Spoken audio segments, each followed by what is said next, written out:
Hello, Avila Advantage Money and Banking students. We are now in week 6, so we are quickly approaching the end of the course. So just keep plugging along. You all are doing great. I appreciate all the work that you're doing on the forum discussions. This week you're going to have 3 chapters to read. A lot of these chapters start to go in a little bit about the history and about regulation, and our textbook is a little bit dated. It saved you some money and lower costs, but unfortunately it doesn't really cover a lot of the subprime crisis. So as part of our forum discussion this week, I'm going to have you read a little bit about the Consumer Financial Protection Bureau. It was actually created out of the Frank-Dodd Act, and the Frank-Dodd Act was probably the most revolutionary regulation since the Glass-Steagall Act that you'll read about in your textbook. Essentially, with the Glass-Steagall, it was brought about where a separation of investment banking and commercial banking by 2 senators from the South, mostly due to probably the Great Depression, the idea that people didn't understand what they were getting into and they were doing these investments.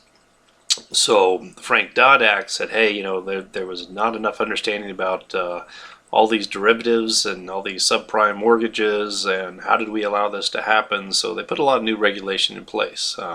Perhaps some of the regulation the banking industry isn't so happy about. There's always kind of a battle between having the right amount of regulation, too little, probably from the federal government's perspective, to too much from the banking industry perspective. But the good thing is that we've had this history, and we understand that there are crises, and then we usually put in reforms. But we do have one of the best banking systems in the world because of a little bit of our history. And we'll continue to make mistakes, and we'll continue to learn from it. But one of the things I want you to read about is some of the strategic plan for the consumer financial protection industry. And you'll notice they have 4 main goals, and I want you to pick out something that resonated with you, something that you found interesting, their goals, and just discuss that in your open post, and then just follow up with 2 of your peers this week in a substantial post back to them with some comments or some questions. And you could have an opportunity to read an abstract about the Frank-Dodd Act too. I put a link out there for you, but the main thing is to kind of to make a discussion post about the consumer financial protection goals. And it relates well because recently, this past week, Citibank had to pay back about $700 million by the claims that the Consumer Financial Protection Bureau said that, hey, they were defrauding customers, they were misinforming customers. So that it was kind of the action that was put into place. Some other things you might notice about the Consumer Financial Protection Agency, or Bureau, excuse me. When you read credit card statements now, they actually have to tell you how long this would take you to pay off, how much money you would pay back over a period of time, the days of like 0% interest for a whole year without making payments are gone too. So it was a way to try to educate and help consumers to make good financial decisions so they don't get themselves in a bad financial place. The other thing is we have another major assignment this week.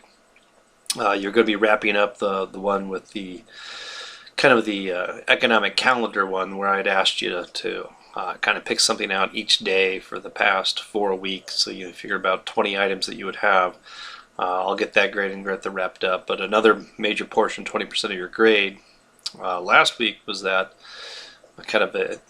in last week you had to do kind of the economic indicators, 20% of your grade. This is 20% of your grade with the industry analysis. So if you can do a good job on these things, this really will help boost your grade too. So, but as long as you're meeting the requirements of those assignments, you'll do well in this assignment too.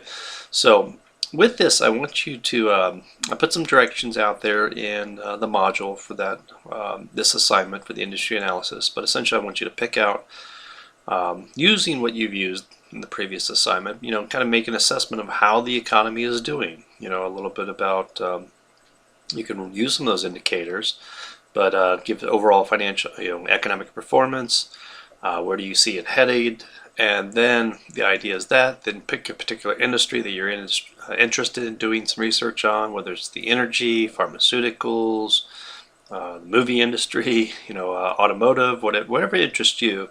I put a link out there to Bloomberg to help you with some articles about that. But then, you would give guidance to, where do you see this industry going in the future? What are some of the things that are happening in this industry too? And that's kind of going to be the meat and potatoes of your paper. Ideally, in theory, that's when you'd pick a particular company if you were to invest in. But this project just entails that you do the first two pieces: get an overview of the economy and kind of a prediction or how this industry is doing. So other than that, just continue along with your homework assignments too, and I'll just talk to you online. But hope everybody has a great week ahead, and take care. Have a great week.